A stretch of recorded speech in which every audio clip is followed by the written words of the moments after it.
É, Ô, professor, Oi, pode falar. eu gostaria de pedir uma manual, eu estou dando uma olhada, por favor. Deixa eu lhe pedir um favor, Alisson, me mande por e-mail, porque o mural termina Ah, ficando muito poluído. Eu estou passando aí no. Se você não tiver meu e-mail, está naquele documento que eu no começo do ano passei, mas se você eventualmente não tiver, tá aí no chat meu e-mail.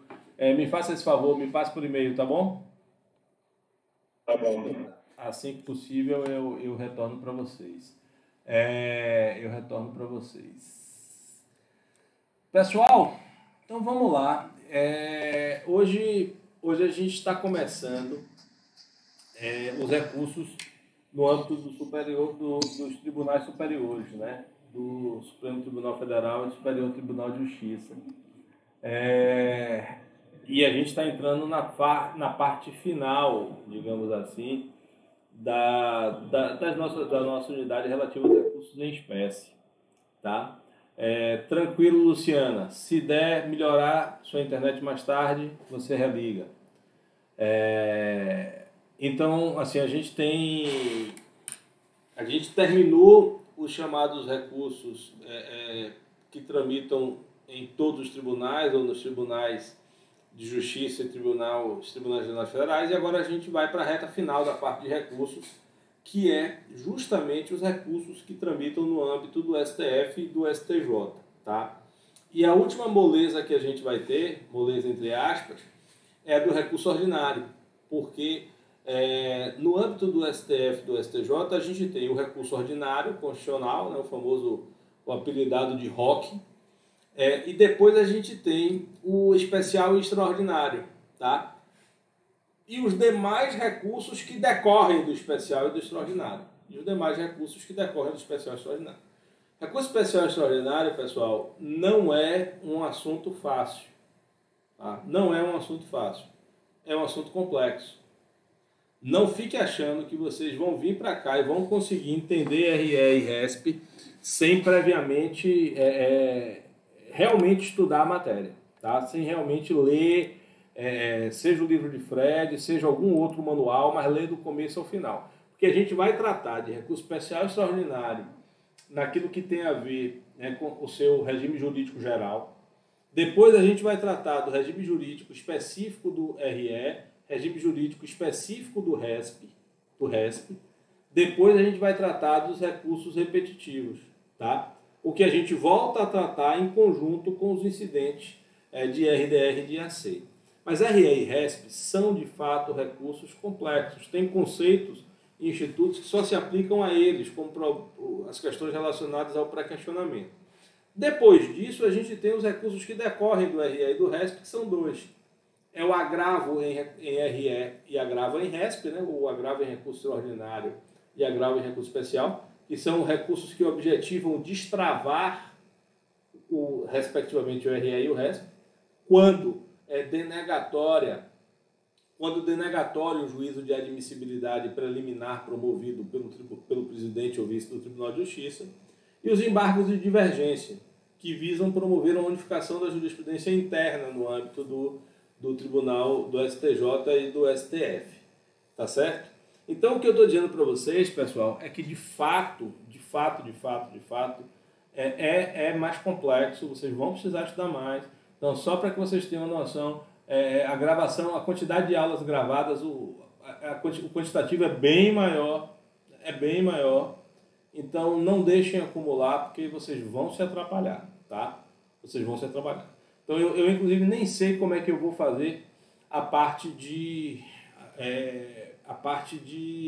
avaliação. Eu pretendo fazer um Google Forms, que vai ser um fechamento geral de tudo, de RE e RESP, mas essas partes intermediárias eu realmente nem sei, porque é muita coisa, tá? É muita coisa. Mas eu vou pensar, amanhã eu dediquei, minha manhã está focada somente para corrigir os trabalhos de vocês, o que der.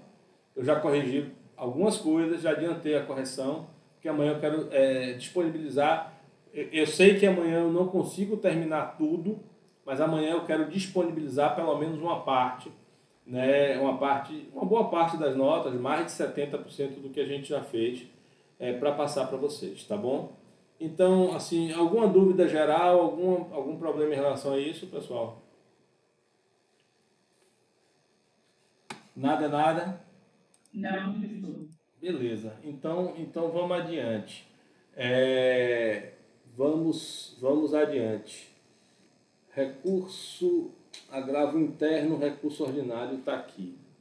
Então vamos começar, né, a nossa correção do nosso trabalho. Eu quero tentar priorizar, ou vamos dizer assim, privilegiar, ouvir mais hoje as pessoas que não costumam falar com tanta frequência, tá? Porque a gente tem uma galera que sempre participa, Carolina, José Barbosa, Israel, Isabel tem participado bastante também, mas a gente tem uma galera que não tem tido tanta oportunidade. Oi? Alguém falou? Tá. E a gente tem tido uma galera que não tem tido tanta oportunidade de se manifestar, ou não tem tido, né, essa possibilidade. E eu quero, deixa eu só ver aqui uma coisa, inclusive, se esse trabalho estava com ó, deixa eu até fechar esse trabalho, parar de receber.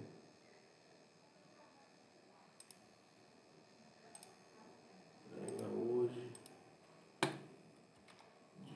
18h30.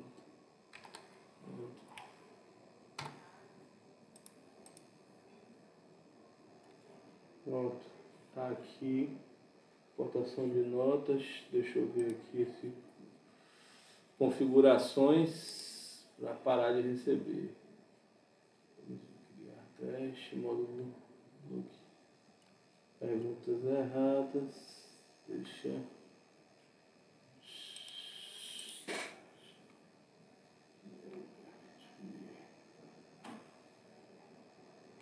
Configuração das perguntas. Pronto, aqui eu já suspendi. Pronto, aqui eu já suspendi. Mas vamos lá, vamos para as respostas. Então vamos lá. Então quem é que eu vou sortear hoje aqui? Que eu sei que ainda não participou. Alisson, você foi sorteado, Alisson. Você respondeu, Alisson?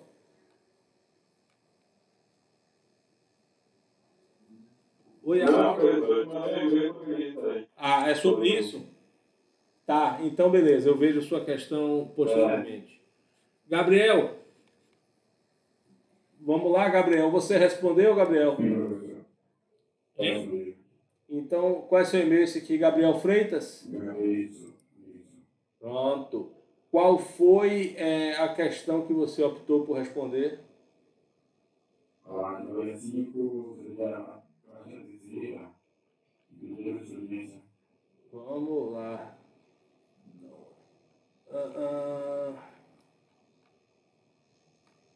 Aqui, valor da resposta 5 pontos. Na verdade, todas estão assim, né?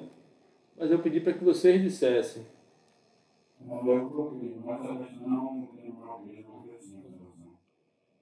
Eu acho que essa aqui, valor da resposta igual a 5 pontos, não é essa não? Promovendo uma pesquisa na jurisprudência do STF e do STJ quanto à fungibilidade do recurso ordinário no direito processual civil, indique os enunciados da súmula ou da jurisprudência, enunciados de súmula e a jurisprudência dominante sobre o tema. Se a jurisprudência indicada for anterior ao CPC 2015, informe se no seu entendimento houve ou não superação da mesma. Então vamos lá, você está com sua questão aberta aí, pessoal, todos aí deixem suas questões abertas, viu? Mas você está com a questão aberta aí, cara? Então, peraí, deixa eu ver. Tá certo, não é a sua. Tô vendo. E você está certo, ela não é a sua. Porque agora era para estar sendo a sua, mas vamos ver. Lucas Gabriel Freitas. Aqui, agora sim, Gabriel Marques Freitas. Pronto. Agora. E pronto, que foi provido, que foi integralmente provido. Pronto, vamos lá, Gabriel. A resposta, a palavra está com você. Mas você consegue ler aí? Tá.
Perfeito.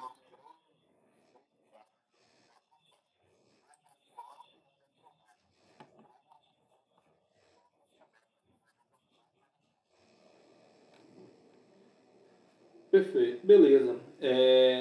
Então, assim, só um detalhe, você não disse de onde são esses enunciados. Ah, disse aqui em cima, dois são do STF, tá aqui. Mas você disse aqui, os dois são do STF. Tá aqui em cima, você disse sim, os dois são do STF. O que faltou, de certa forma, é você colocar uma jurisprudência representativa do STJ, tá? Não, porque não tem. Você não colocou súmula, quer dizer, porque pelo menos eu desconheço, não tem. Eu pesquiso já há algum tempo e nunca conheci súmula do STJ sobre o tema. O que eu queria que você juntasse, né, você botou aqui duas do STJ, duas do STF e uma do STJ, está aqui, do Aresp. Mas o que eu queria que você trouxesse aqui antes, que era uma coisa importante para a gente, e aí é isso que eu estou aproveitando aqui para a gente estar debatendo, Gabriel, em conjunto, é justamente de que, embora o STJ não tenha enunciado de súmula sobre o tema, ela colhe a ratio decidendi dos precedentes do STF, né, que fixaram o entendimento na súmula, e lá ele coloca, ou seja, na jurisprudência do STJ você acha a referência, né, à indicação, ou você acha a referência aos enunciados da súmula do STF. Então é a mesma ratio decidendi, né, termina se aplicando a mesma ratio decidendi dos precedentes, sem que o STJ precisasse, para isso, ter promovido a edição própria de enunciados de súmula dele. Né? Aí vai minha pergunta, você consegue abrir o 927 aí? Consegue? Se não consegue, eu vou abrir aqui para você. Consegue, Gabriel? Pronto. Tá aqui, ó.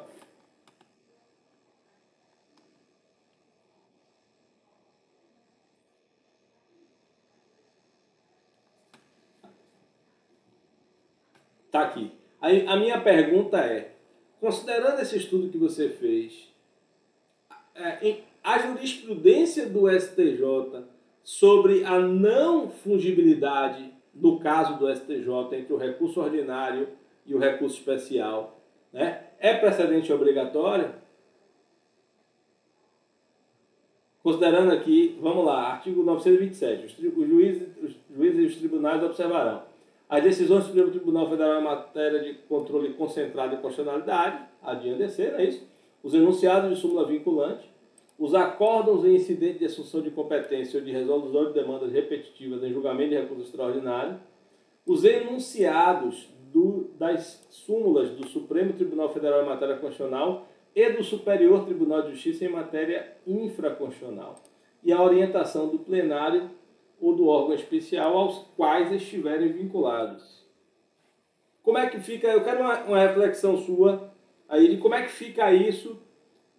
Primeiro, assim, esses precedentes do STJ da ausência de fungibilidade, eles têm a mesma eficácia vinculante, na sua opinião, que a ausência de fungibilidade entre ordinário e recurso extraordinário, né? Não tem, é diferente. Fale livremente aí, fale com liberdade. Isso, inclusive, nem vai influenciar propriamente sua nota. Eu já posso até antecipar que sua resposta está muito boa, Gabriel. Eu vou te dar nota 9. Deixa eu... Você é da turma 2 ou da turma 3? De terça pela manhã, não é isso? Pronto, então deixa eu abrir aqui, né? Acho só que faltou você fazer aquela referenciazinha que eu pedi. Se pudesse ter buscado, como você estava pesquisando, se você pudesse ter buscado uma segunda fonte de doutrina, né, seria melhor. Mas Gabriel Marques Freitas, não é isso? Então ROC, recurso ordinário 9, sua nota, viu? Já lancei aqui na planilha. Deixa eu até jogar essa planilha para cá para vocês verem quando eu for abrindo. E aí quem quiser pescar sua nota, pesque, só não pare minha aula para perguntar, viu? Faça esse favor, só não pare minha aula para perguntar. Quem conseguir pescar rapidinho, pesca lá. Que amanhã eu estou lançando, não morro de curiosidade. Me faça aí, Gabriel, uma reflexão sobre isso.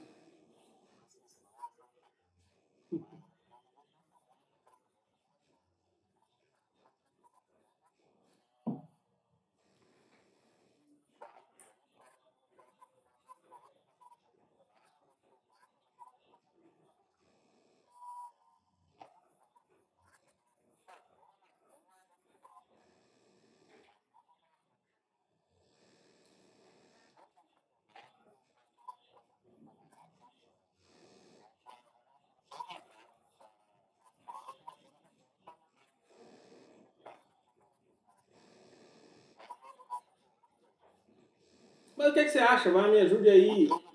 E qual seria a utilidade de ser obrigatório? Se você fosse ministro do STJ, você faria uma proposta de emenda para ter uma súmula do STJ sobre a matéria? Né? Se sim, por que faria?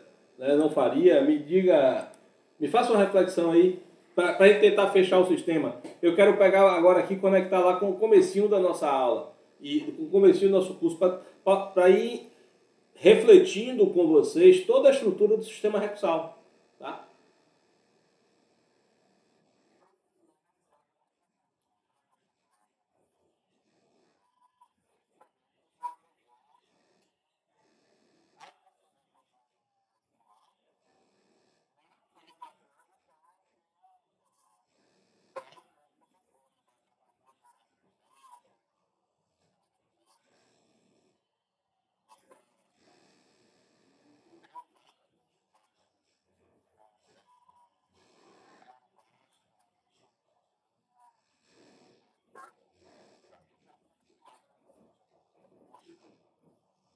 Mas pensando que você é um ministro do STJ que entende que, apesar do novo CPC, essa jurisprudência não deve ser revisada. Porque assim, essa questão é uma questão muito bacana, assim, para a gente estar aprofundando aqui em termos de discussão, porque ela une precedentes, ela une princípio da fungibilidade, ou seja, a teoria dos recursos, não é isso? E ela trata do recurso ordinário, especificamente do recurso ordinário. E aí, se você fosse um ministro do STJ e você acreditasse que deve permanecer, assim, porque qual é a grande questão, assim?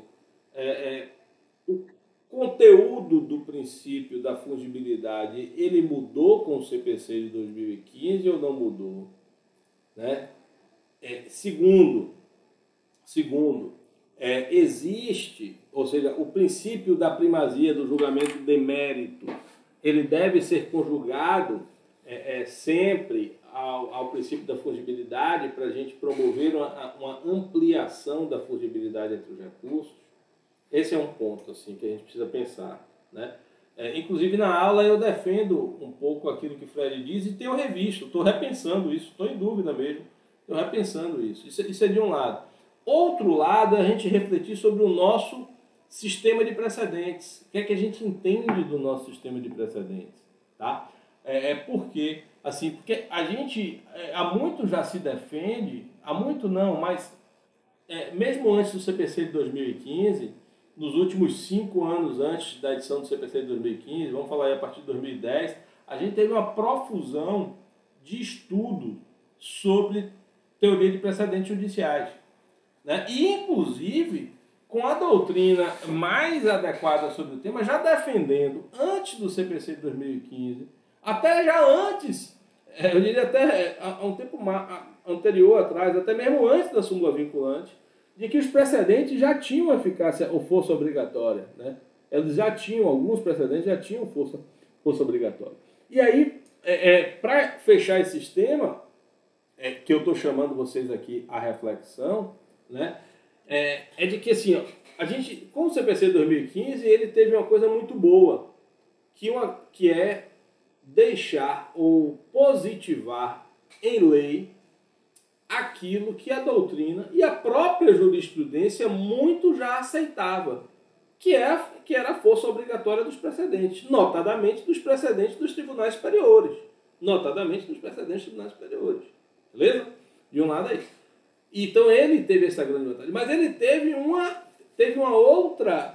um outro problema que alguns fazem crítica, que foi o fechamento, ou um aparente fechamento do sistema de precedentes. Porque aí você pega aqui o 927 e une ele com o 932, que é o que trata dos poderes do relator. E é quando ele diz, por exemplo, que o relator pode negar provimento a recurso que for contrário à súmula do STF, do STJ ou do próprio tribunal, acórdão proferido pelo Superior Tribunal Federal e Superior Tribunal de Justiça em julgamento de recurso repetitivo e entendimento firmado em sede de resolução de demandas repetitivas. Né? A gente está com um sistema relativamente meio fechado. Aí olha que contrassenso a gente teria, Gabriel, num caso desse. Assim, teoricamente, se você for aplicar o sistema como um todo. A gente, vamos supor que você tem um acórdão do Tribunal de Justiça da Bahia que trata de questão, um acórdão do Tribunal de Justiça da Bahia, denegatório de um mandado de segurança, e que a denegação deste mandado de segurança ele se daria por fundamentos constitucional e infraconstitucional.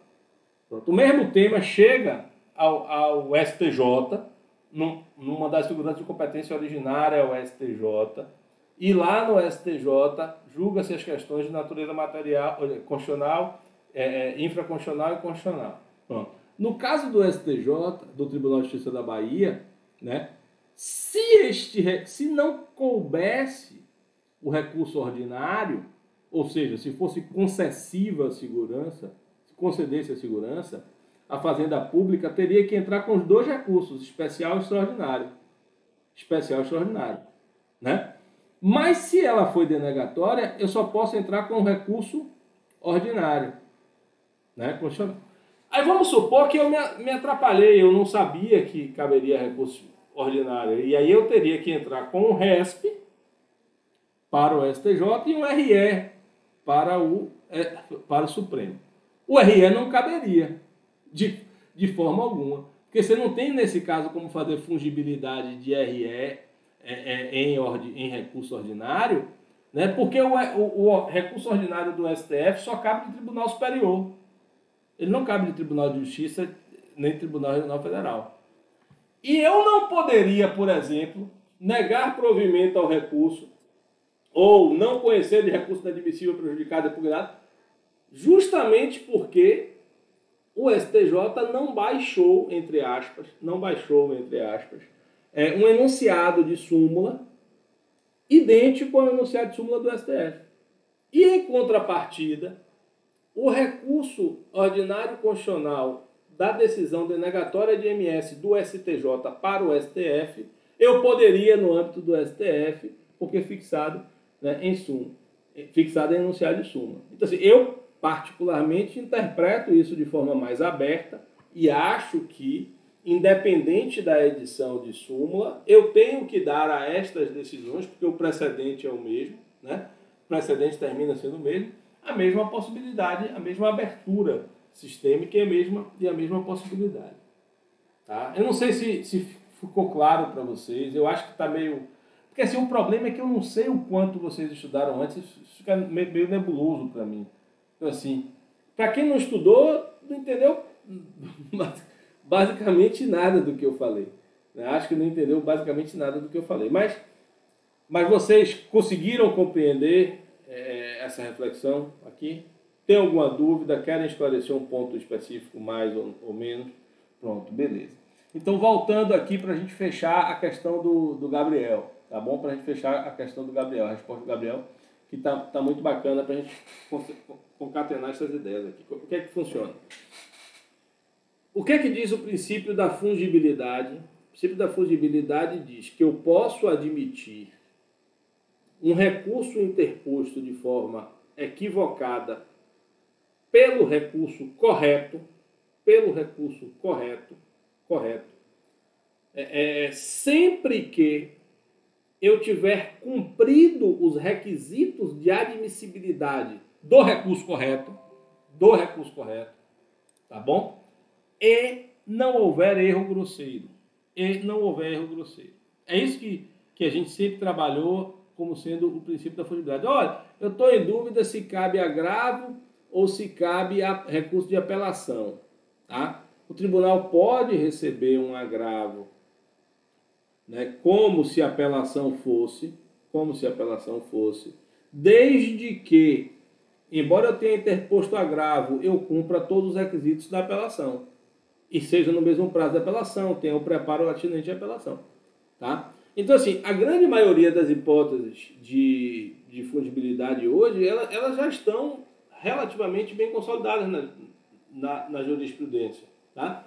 E o que leva ao segundo problema, que é eu só admito a fungibilidade, eu só aceito um recurso errado como se o recurso certo fosse, se isso não constituir um erro, grosseiro.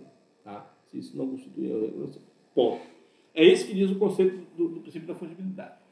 O que é que aconteceu especificamente para os recursos do Superior Tribunal de Justiça e do STJ e do STF?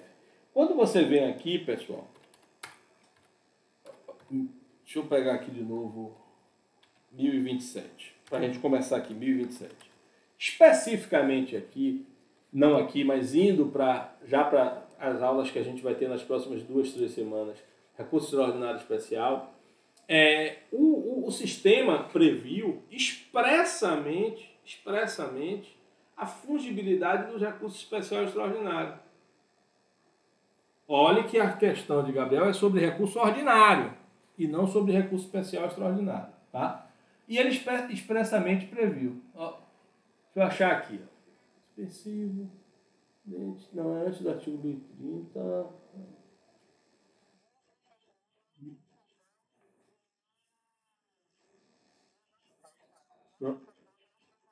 Aqui. É isso mesmo. 1032. Se o relator... Quem foi que me ajudou aí? Luana? Obrigado, Luana. 1032. Se o relator, no Superior Tribunal de Justiça, entender que o recurso especial versa sobre questão constitucional, deverá conceder prazo de 15 dias para que o recorrente demonstre a licença de repercussão geral e se manifeste sobre a questão constitucional. Cumprida a diligência, ele remete. Tá certo? Remeterá o recurso ao Supremo Tribunal Federal. É claro que, como sempre, a última palavra é do juízo maior. Se o STF discordar, ele manda voltar. Tá? Mas, da mesma forma, o recurso extraordinário, o STJ recebendo, ele pode entender que se trata de matéria que é ofensa reflexa, né? Ou seja, aqui o 1033, ó, e que, portanto, seria questão infraconstitucional e remete para o STJ. O que é que eu quero dizer para isso? Aí vem uma parte da doutrina né? Vamos pegar aqui o livro base que a gente tem trabalhado muito, que é o livro de Fred e de Leonardo Carneiro Cunha, né? E aí ele diz, olha, eu junto isso com a fungibilidade reconhecida de forma expressa no RE e no RESP, eu estou falando de recursos que estão no mesmo capítulo, e eu junto a isso o princípio da primazia do julgamento do mérito, né? Que é esse novo princípio do CPC que diz que eu tenho sempre que possível que suplantar e superar os vícios de natureza formal para me levar ao julgamento do mérito da demanda. Para sempre me levar ao julgamento do mérito da demanda. Do mérito da demanda. Agora, a pergunta é, por força do princípio do julgamento por força do princípio da primazia do julgamento de mérito, eu vou retirar o conteúdo central, uma parte do conteúdo central do conceito do princípio da fungibilidade, que é eu não aceito fungibilidade se o erro for grosseiro, porque esse é o problema. Eu, na aula gravada, inclusive, na aula assíncrona, eu tenho uma tendência, eu falo com uma tendência de aceitar. Mas com o passar do tempo, com a reflexão, eu tenho minhas dúvidas. Eu acho que essa jurisprudência aqui, né, do STJ e do STF, sobre o tema, essas novas que Gabriel nos trouxe, posteriores ao CPC de 2015, elas têm algum sentido. Porque senão, eu acabo com a regularidade formal do recurso. Tá? Eu termino acabando com a regularidade formal do recurso, porque aí eu passo a aceitar qualquer recurso como outro recurso. Porque, que me parece continuar sendo um erro grosseiro, me parece. Porque qual é a lógica do recurso ordinário, pessoal? Recurso ordinário, eu vou até tirar a exceção, né, do 105, 2, a linha B, que é o que cabe de sentença. Mas pensando aqui no recurso ordinário de acórdão, né, o recurso ordinário, pessoal, ele é um recurso que, entre aspas, faz às vezes de uma apelação, entre aspas isso, viu? Faz às vezes de uma apelação, para os mandados de segurança de competência originária do STJ, ou originária dos tribunais, de todos os tribunais. Porque é assim, de tribunal, de decisão denegatória de MS, Tribunal de Justiça, ROC para o STJ. Tribunal Regional Federal, né? Decisão denegatória de mandado de segurança de competência originária do Tribunal Regional Federal, ROC para o STJ. De decisão denegatória de mandado de segurança do STJ, ROC para o STF. Já te dou a palavra, só um segundo, só para eu fechar aqui o raciocínio. ROC, recurso ordinário constitucional. Como é que é o ROC? O ROC é um recurso de fundamentação livre. O ROC pode tratar de questão de fato e de direito. O ROC pode tratar de questões infraconstitucionais, inclusive, pode tratar de questões infraconstitucionais, sem problema nenhum. Eu posso, inclusive, levar para o STJ uma questão de direito estadual no ROC. Se eu entrar um mandado de segurança, né, contra um ato de secretário de Estado dizendo que ele descumpriu uma lei estadual, ou pior, que ele descumpriu um contrato público, eu posso levar para o STJ no ROC matéria contratual, matéria de fato, matéria de legislação estadual.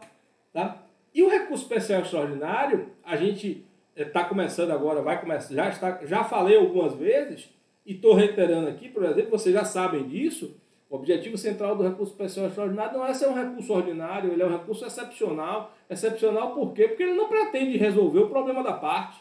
O que ele pretende resolver é a integridade da legislação infraconstitucional, o recurso especial, e da legislação constitucional no recurso extraordinário. E somente em vias transversas, é que ele, recurso especial e recurso extraordinário, vão tutelar o interesse da parte. E não é qualquer interesse da parte tutelável, é apenas aqueles que se retrate com ofensa à legislação. E no caso do STJ, F, além da ofensa, que haja uma repercussão geral nessa ofensa. Então, assim, me parece, assim, eu estou revendo, voltando a refletir sobre esse ponto, né, e de fato me parece que, assim, apesar de eu ser um imenso defensor da primazia do julgamento do mérito, apesar de eu ser um imenso defensor de que as formalidades, as meras formalidades, têm que ser superadas pelo bom processualista para a gente chegar ao exame do mérito, embora eu seja, né, um grande defensor, né, da instrumentalidade das formas, de tudo isso, eu acho que um mínimo de regularidade formal há de ser necessário para a segurança do sistema. Porque senão você começa a ficar na mão do magistrado na ampla admissibilidade de qualquer coisa para julgar qualquer coisa. Então, assim, é uma reflexão ainda nada madura, mas é assim que o nosso papel aqui é estar construindo juntos e refletindo juntos. Oi, Luana.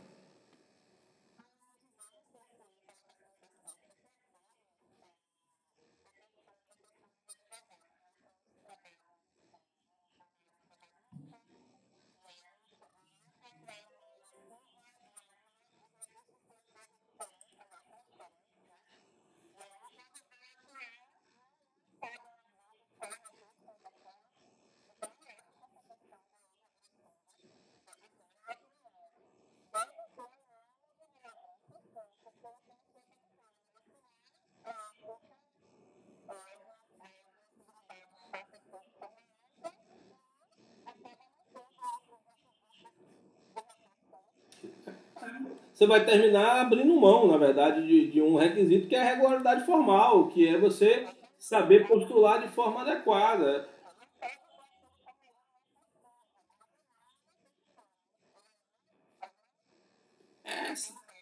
Essa é uma reflexão. Eu já te dou a palavra, Eugênio. Voltando um pouquinho, refletindo sobre isso, assim, tem dois livros, cara, que parecem ser opostos e que, na verdade, não são opostos nesse sentido. Que são dois livros posteriores à instrumentalidade, à tese de Dinamarco, né, do direito processual como instrumento, né, na instrumentalidade do direito processual. Que você tem algumas críticas a esta reflexão, porque, assim, um dos livros é esse, Carlos Alberto Alvaro de Oliveira, né, do formalismo do processo civil, né, esse livro de Carlos Alberto Alvaro de Oliveira, ele defende exatamente nessa linha daquilo que todos nós vemos falando, de que a formalidade excessiva ela deve ser rechaçada, mas que a formalidade é a única coisa que nos garante contra o arbítrio judicial. Por incrível que pareça, a formalidade ela é muito mais útil para nos defender de uma arbitrariedade judicial do que propriamente para nos impedir, né? E Calmon defende muito mais ainda, de forma muito mais veemente, esse aqui, direito, poder, justiça e processo, e tem inclusive que está facilmente encontrado na internet. Deixa eu até mostrar aqui para vocês um artigo que ele critica a instrumentalidade. Calmon de Passos, instrumentalidade do processo civil e devido processo legal. Aqui, esse texto é um texto sensacional. Ele bate muito, ele briga muito com o Dinamarco nessa história, né? Mas ele faz uma defesa muito significativa. É um artigo que nem é tão grande, mas não, eu acho que esse aqui, eu acho que tem uma versão melhor. Cadê seu editora Juspódio? Não, tinha um como é que eu digo, não estou achando a outra versão, não. Tinha uma outra versão, se vocês procurarem, vocês vão achar um pouquinho mais extensa e muito bacana, né? Onde ele defende, onde ele mostra muito claramente que há formalidade, que a forma ela não pode ser excessiva em hipótese alguma, ela não pode ser inviabilizadora do acesso à tutela jurídica, mas ela é uma garantia que a gente tem contra a arbitrariedade. Eugênia, a palavra é sua, Eugênia.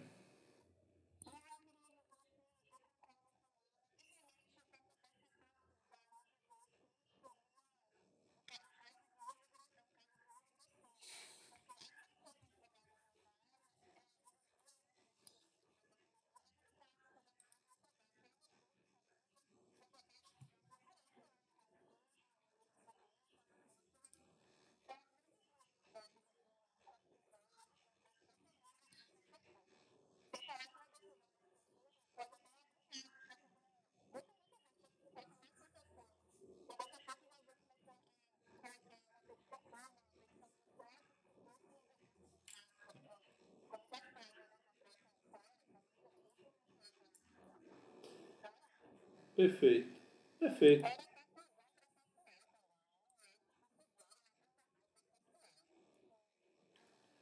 perfeito, minhas queridas e meus queridos. Vamos lá, Silvia Helena Coelho Gondim. Cadê Vossa Excelência? Abra sua câmera se puder, se não puder, abra pelo menos o seu microfone. Pronto, Silvia. Você respondeu a sua questão, Silvia? Não respondeu? Tranquilo, tudo bem.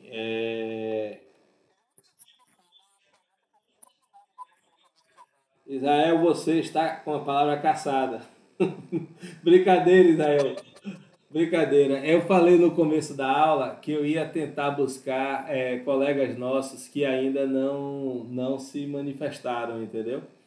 E aí a gente vai. E Luana sempre está presente. Eu até chamei Gabriel de forma injusta, porque Gabriel já respondeu. Só que Gabriel estava com a câmera pela metade, só vi do nariz para cima, não deu para reconhecer. Então, Júlia Bittencourt, você, Júlia, não respondeu ainda para mim suas questões. Vamos responder hoje? Boa! Qual é a sua. Ah, peraí, só um detalhe. O Gabriel, sua nota não é 9 não, viu? Sua nota é 9 na razão de 5 que dá o quê? 4,5. Depois eu vou corrigir as outras questões, tá? Mas as outras questões eu vou corrigir com mais boa vontade. É, vamos lá. Júlia, seu e-mail é Júlia Bittencourt. Tá aqui. Esta daqui é a dona Júlia Bittencourt. Vamos lá. Valendo um, valendo um, valendo um, valendo um. Essa daqui. Valendo 5. Você tá com ela aberta aí, Júlia?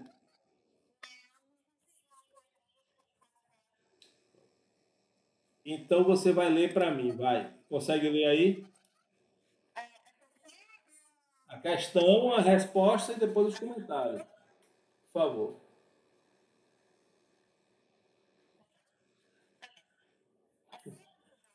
A questão toda, desculpe, é porque tá dando eco aí no seu celular e no seu computador.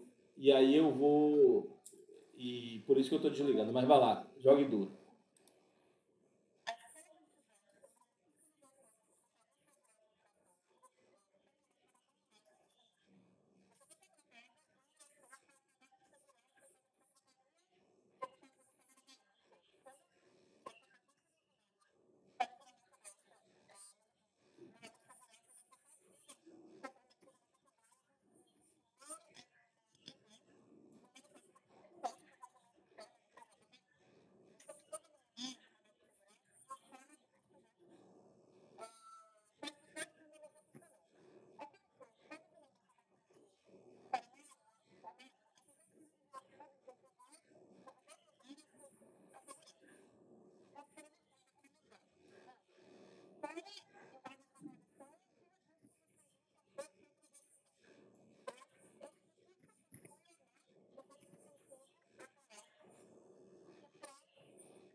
Não,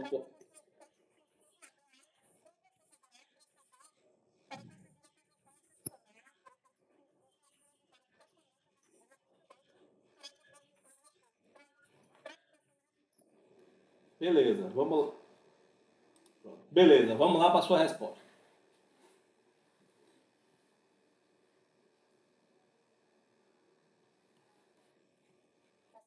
Por favor.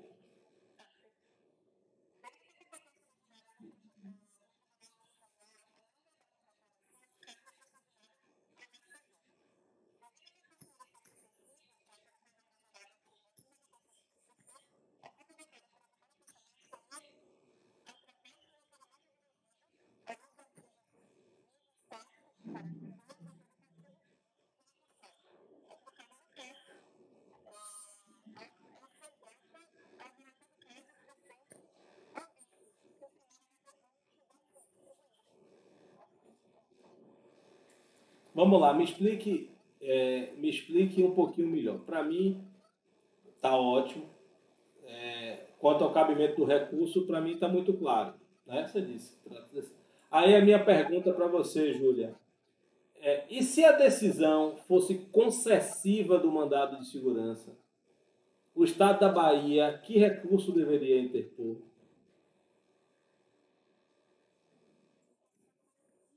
Isso. Se você tivesse, faz de conta que você agora não é mais o advogado particular da escola do estudante. Você é o procurador do Estado da Bahia.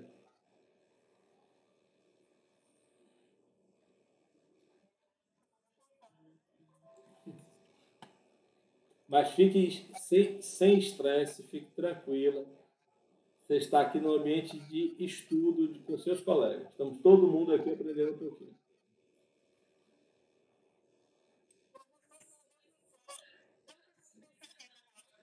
Por quê? Me diga aí, vamos lá. Não, tá? Então vamos lá. Vou perguntar de novo. Lê a sua resposta aí, vá. Lê o começo da sua resposta. Essa parte que está aqui, ó.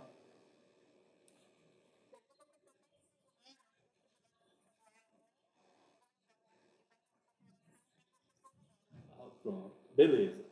Então você está me dizendo aí que por se tratar de competência originária, de processo de competência originária do Tribunal de Justiça, não é isso?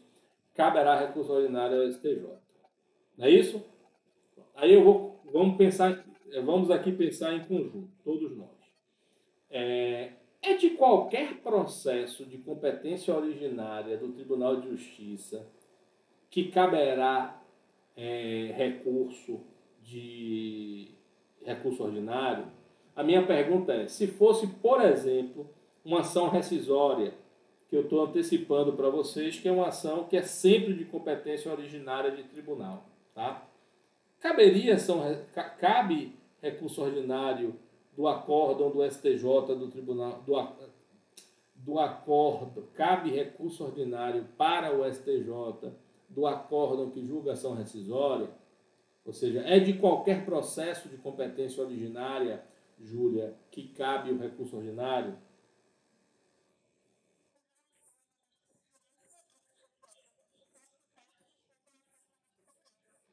Perfeito. Perfeito. Só caberá. Então, a primeira coisa é que você já me ajudou, que não está aqui ainda na sua questão, na sua resposta, mas que você já me ajudou a entender. Então, não é de qualquer ação de competência originária que caberá o recurso ordinário, né? Você falou que do Tribunal de Justiça para o STJ só o mandado de segurança, não é isso? Pronto. Só para a gente estender um pouquinho e para além dessa questão, Júlia, vamos aqui juntos. E se este mandado de segurança fosse de competência originária do STJ, ou seja, fosse um mandado de segurança contra um ato de ministro do Estado, vamos pegar aqui, ó, vamos para o 103, vamos para o aqui, a Constituição Federal, vamos para o 105, tá bom? Artigo 105. Vá. Não, tá certo. Não, 102 é o STF, eu quero é o STJ mesmo. Será que eu tô. Será que está no ato das disposições constitucionais transitórias? Estava no ato das. Mas vamos lá. Que estava no ato das disposições constitucionais transitórias. Mas vamos lá. Compete ao Superior Tribunal de Justiça processar e julgar originariamente, crime não nos interessa. Pronto, aqui. Os mandados de segurança, os habeas data contra ministro de Estado, dos comandantes da Marinha, do Exército e do próprio Tribunal. Pronto. Aí, se não fosse nos processos de competência originária do STJ, é igual, ou seja, só cabe recurso ordinário de mandado de segurança ou vai caber também do habeas data?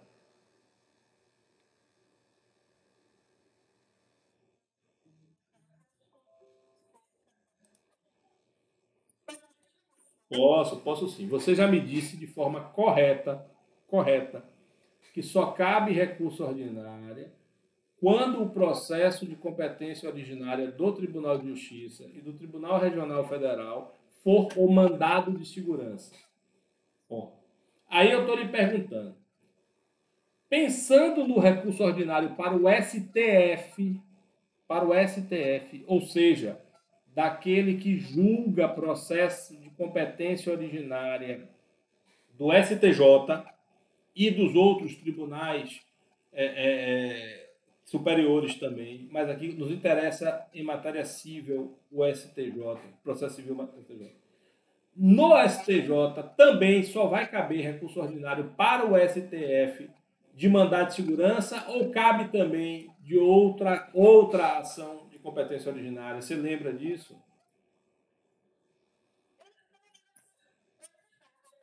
Boa.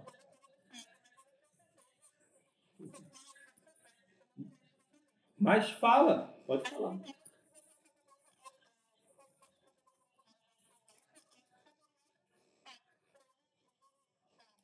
Para outras ações, não é isso? Pronto. Então, vamos lá. Cabe ao Supremo Tribunal Federal, papapá, inciso terceiro. Você está certa, só não lembrou de qual. Julgar em recurso ordinário, aqui é a Constituição. Habeas corpus, não nos interessa, que é matéria penal. Mandado de segurança, habeas data e mandado de injunção, tá? Decididos em única ou última instância pelos tribunais superiores se denegatória a decisão. Então, o que é que eu quero dizer aqui? Ó? A Constituição fez uma opção de dar um recurso ordinário mais amplo das decisões dos processos de competência originária do STJ para o STF, porque ele permitiu que fosse em mandado de segurança, em habeas data e em mandado de junção. E concedeu um recurso ordinário menos amplo dos acórdãos de competência originária dos tribunais de justiça e dos tribunais regionais federais. Lá só cabe de mandado de segurança. Beleza, Júlia? Então, vamos lá. Recurso ordinário interposto contra a decisão de Tribunal de Justiça e Tribunal Regional Federal vai caber somente nos mandados de segurança, não é isso? Agora, se trata de recurso ordinário constitucional para o STF, de acórdão do STJ, vai caber em mandado de segurança, habeas data e mandado de junção. Fechado? Pronto. Só está faltando uma última coisa que também não está na sua questão, que eu queria que tivesse e que eu quero, vou lhe perguntar aqui também. Pronto. A última questão é a seguinte. Aí eu vou voltar, eu já fiz essa pergunta, você agora está muito mais calma, já está dominando o assunto e eu quero lhe responder. Agora eu quero inverter o resultado da questão. Pelo resultado da sua questão, você, o advogado da escola do estudante, ganhou o processo, ou me perdoe, perdeu o processo, ele perdeu o processo porque foi denegada a segurança. Aí a minha pergunta é a seguinte, faz de conta que a liminar que foi concedida, a liminar que foi concedida, ela foi confirmada e a segurança foi concedida, tá? Foi concedida, inclusive anulando a fiscalização e o ato administrativo que determinou o fechamento da escola. E você agora é a procuradora do Estado. né? E você quer recorrer, porque você entende que o ato do secretário foi fundamentado e jurídico. Qual é o recurso que você interpõe?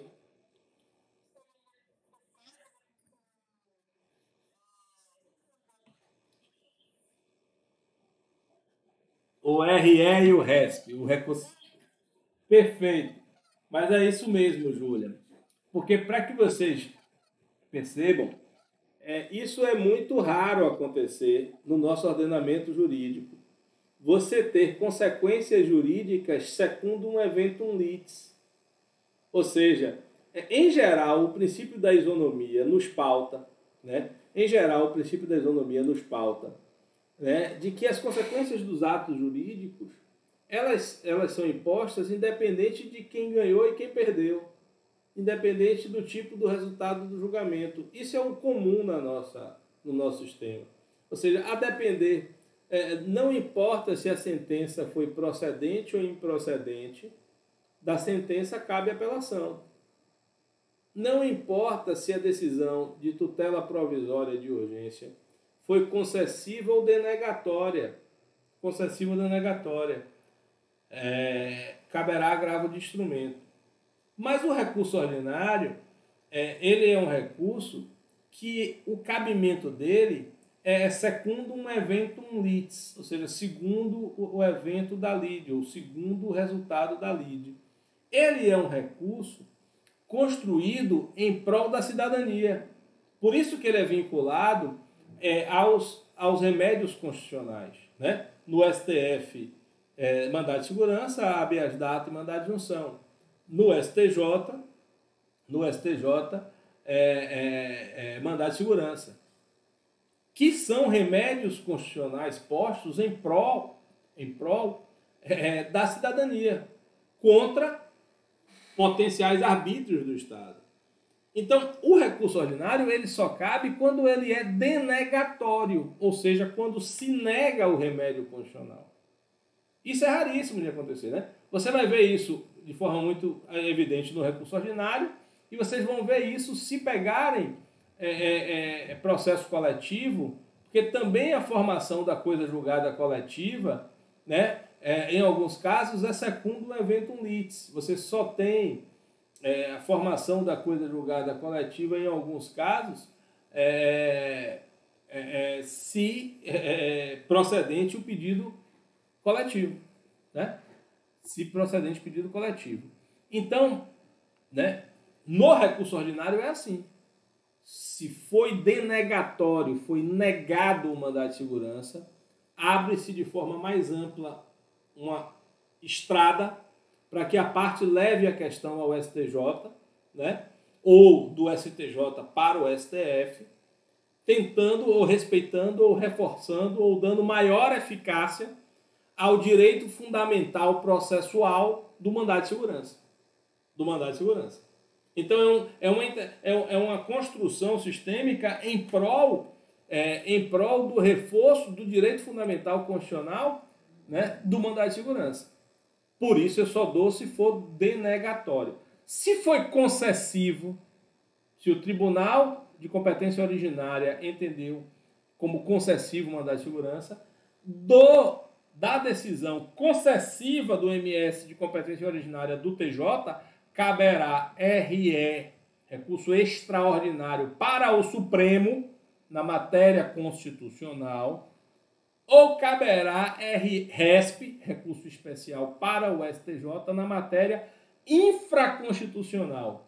Mas num caso como esse aqui, da nossa questão, né, se, por exemplo, eu tivesse colocado aqui a pergunta de que a decisão do secretário de Educação se deu com base na lei estadual XPTO, qualquer lei estadual, não caberia recurso nenhum da decisão concessiva, porque não cabe RESP e RE para tratar de legislação estadual. Entendeu? Não cabe, a não ser que você fosse arguir a inconstitucionalidade da legislação estadual. Aí é outra coisa, a constitucionalidade em face da Constituição Federal. Mas não caberia. Então, ou seja, se essa matéria aqui, se essa questão aqui que a gente está tratando, fosse uma questão relacionada a uma legislação estadual, Se denegatória, eu posso levar a questão estadual para o STJ. Sim, tem problema nenhum.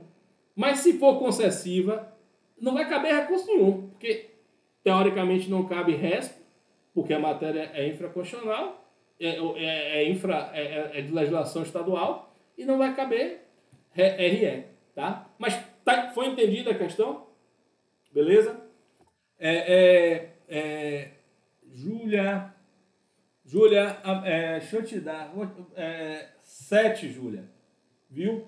Acho que tem uns pontos bacanas que a gente precisa melhorar aqui, Júlia. 7 aqui em rock. Só que esse 7 não é sua nota final, viu, Júlia? Porque é a mesma coisa. Eu estou botando aqui para facilitar a minha cabeça, mas quando eu for terminar de corrigir, Júlia, eu vou fazer uma regra de 3, de 7 para 5 e corrigir as outras questões valendo um ponto, tá? Mas nas outras questões que eu vou corrigir valendo um ponto, eu vou ser mais tranquilo até na correção. Primeiro Isabel, só um minutinho, Eugênia. Pronto, beleza. Deixa eu até tirar ela, que eu não vou responder perguntas sobre a planilha. A planilha, vocês vão morrer de curiosidade, a planilha eu baixo amanhã. Eu antes de terminar a aula, eu deixo a planilha 20 segundos aqui cada uma para vocês olharem, mas não vou responder pergunta nenhuma da planilha, só deixar vocês darem uma olhada e amanhã eu vou estar lançando. Vamos lá, Isabel. Estou lhe ouvindo bem, Isabel.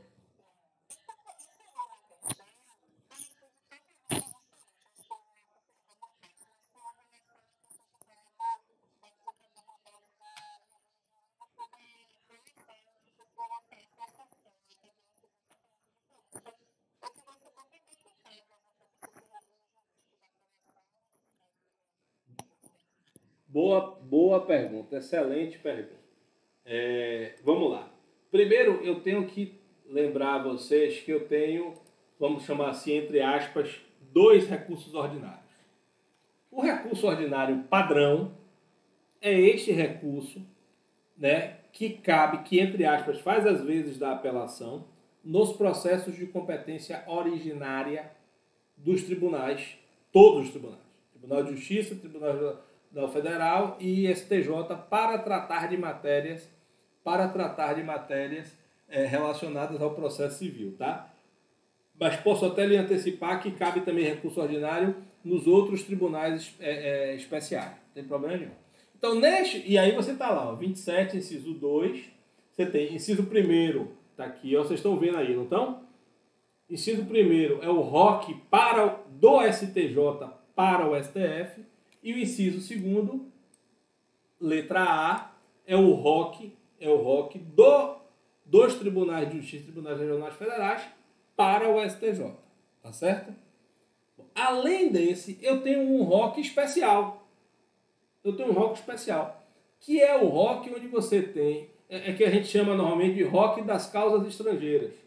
É o ROC que você tem quando estão litigando, né, um país ou entidade estrangeira, que é uma questão, inclusive, que eu coloquei aqui, a questão da ONU,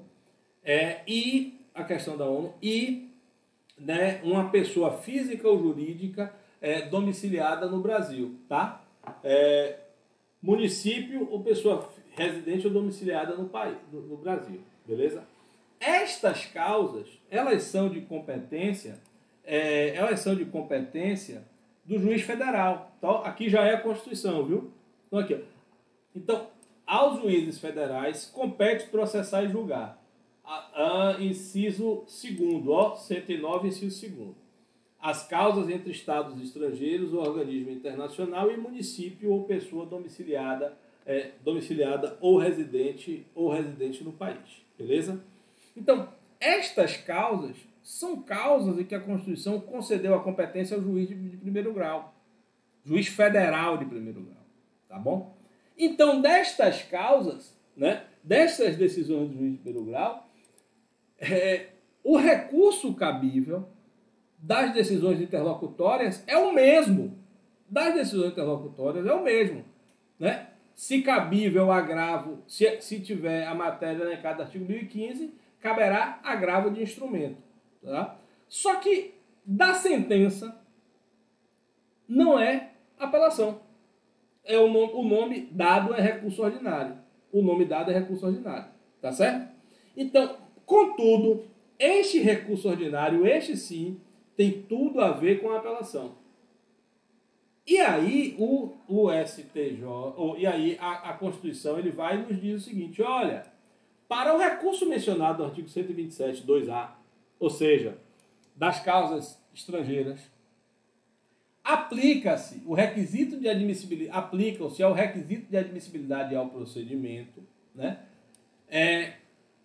as disposições relativas à apelação. Além disso, é óbvio, aplica o regimento interno do STF, ou do STJ, perdoe. Tá? Então, nestas causas estrangeiras, Isabel, né, aplica-se a todo o regime jurídico da apelação, salvo aquilo que está excluído via recurso do STJ. Só que o que o STJ pode excluir é tudo aquilo que não seja relacionado a requisito de admissibilidade e procedimento. Ou seja, praticamente tudo. Então, este recurso ordinário, ele é muito... Aplica-se o regime jurídico quase que integral da apelação. Tá certo? Tanto é assim que ele ainda vai e diz aqui, ó, nas hipóteses do parágrafo 1º, aqui, ó, nas hipóteses do inciso 2 da linha B, as ações estrangeiras, caberá, contra as decisões interlocutórias, cabe agravo de instrumento. Então você vai entrar com um agravo de instrumento da decisão do juiz de primeiro grau, pula o TRF e vai para o STJ. Tá? E esse recurso ordinário é a mesma coisa, é recurso ordinário contra a sentença de primeiro grau. Então, neste caso especificamente, Isabel, aplica-se quase que integralmente o regime jurídico da apelação. Tá? Por que você diz quase integralmente? Porque o regimento interno do STJ pode ter alguns aspectos de apelação que não se aplica. E quais é que pode, só que não pode ser relacionado a requisito de admissibilidade nem ao procedimento. Beleza? Então, Isabel, neste caso específico, se por acaso no âmbito do STJ tiver uma decisão por maioria, eu vou ter que aplicar a ampliação da turma. Porque a ampliação da turma é elemento do procedimento do recurso de apelação. Tá certo? Bom, agora, na outra hipótese, ou seja, o recurso ordinário tradicional, vamos chamar ele tradicional, aqueles das causas de competência originária dos tribunais, Isabel. Aqueles das causas de competência originária dos tribunais, Isabel. Ele é parecido com a apelação, mas não tanto. O que é que ele lembra a apelação? Por que, Maurício, que ele te lembra a apelação? Porque nele é um recurso de fundamentação livre, como é a apelação. Então, portanto, eu posso tratar de matéria de fato e de direito. Né? Nele é um recurso que eu posso fazer reexame de prova. Ou seja, ele me lembra a apelação porque ele está mais próximo da apelação do que do recurso especial. Tá?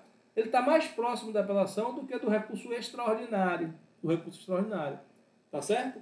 Mas para esse, ele é mais próximo, mais parecido, mas não é tão parecido quanto o ROC das ações estrangeiras. Tanto é assim, que ele vai aqui no parágrafo 2º do artigo 1027 e diz, olha, pessoal, eu aplico ao recurso ordinário o disposto no artigo 1013.3. O 1013.3 é matéria de apelação. Tá? É o que o 1013.3, professor? É aquela hipótese de julgamento da causa madura. Que se aplica, que está lá previsto, no âmbito do efeito devolutivo em sua profundidade do recurso de apelação. Mas ele não está dizendo aqui que se aplica os mesmos requisitos de admissibilidade e nem está dizendo aqui que se aplica os mesmos procedimentos, o mesmo procedimento da apelação. Então, Isabel, se eventualmente você tiver aqui, ó, um ROC com base no inciso 1º, ou seja, para o STF, ou um ROC com base no inciso 2º, a linha A, ou seja, um mandado de segurança denegado no Tribunal de Justiça para o STJ, e for julgado de forma não unânime, né, por maioria, eu não vou ter ampliação de turma. Então, como é que funciona? Para a gente esclarecer de forma mais conclusiva o tema. A todo e qualquer RESP, a todo e qualquer ROC, a todo e qualquer recurso ordinário, aplica-se aplica-se o efeito devolutivo em profundidade para se aplicar a teoria da causa madura, porque esse artigo daqui, 1013, parágrafo 3º, Isabel, 1013, parágrafo 3º, ele está aqui no CPC incorporando a jurisprudência do STJ sobre o tema, que já defendia isso.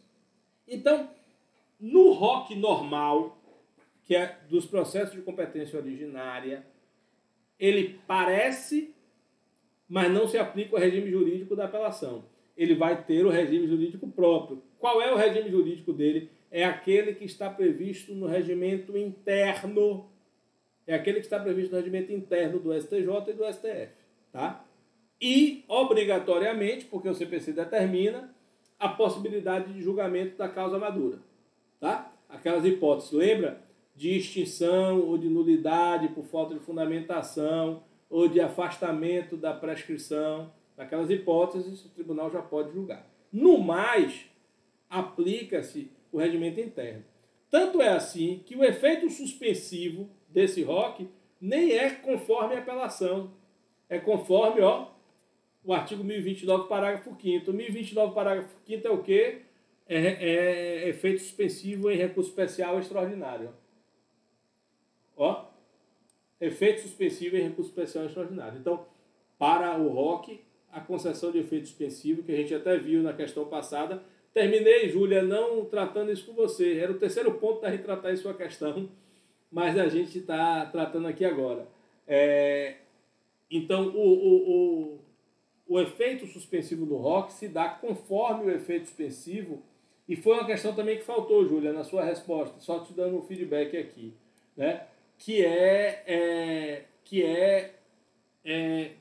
o regime jurídico de efeito suspensivo do recurso especial extraordinário, que é um pouco diferente, que é bem diferente, na verdade, do efeito suspensivo da apelação, tá?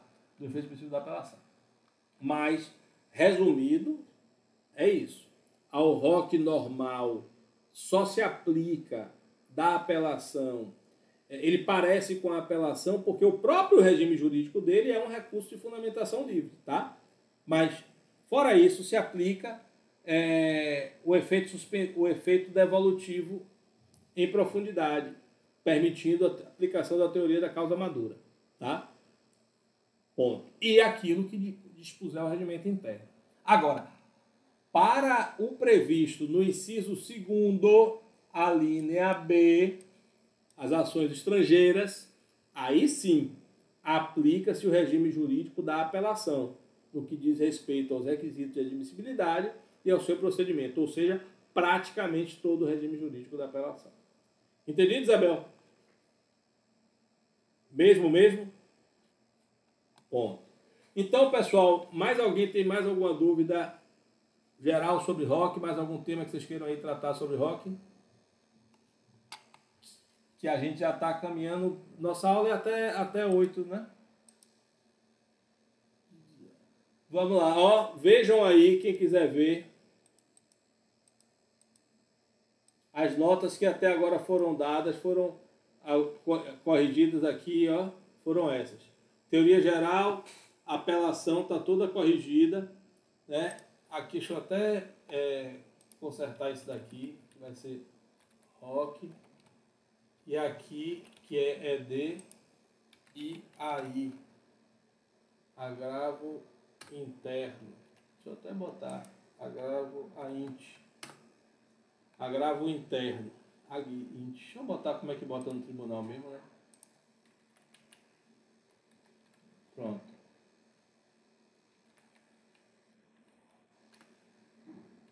Deixa eu aumentar aqui.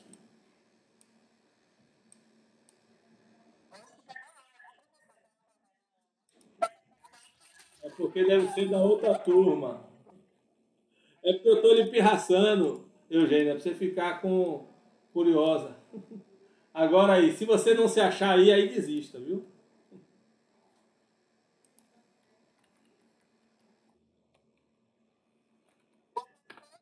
Não vou responder questão sobre nota agora.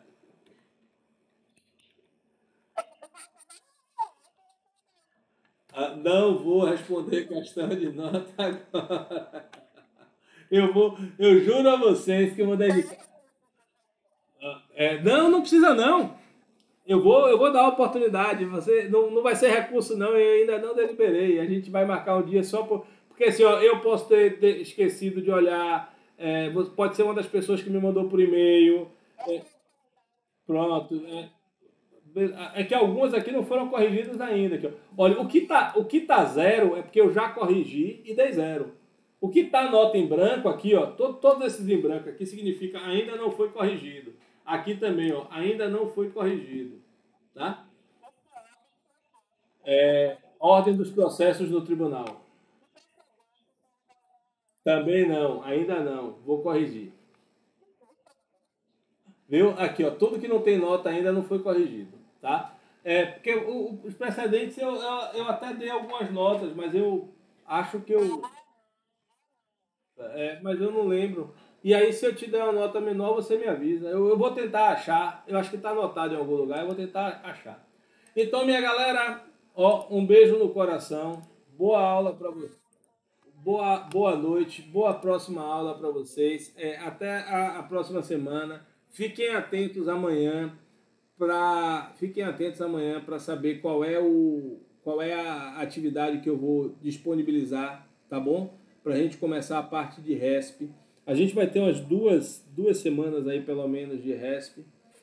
Talvez três, mas duas eu acho que já dá para gente fazer. E é complicado, vão estudar. Eu preciso de vocês aqui tendo estudado para a gente debater as questões, para a gente tirar as dúvidas, viu? Para a gente seguir adiante. Então, minha galera, um beijo no coração e hasta la vista.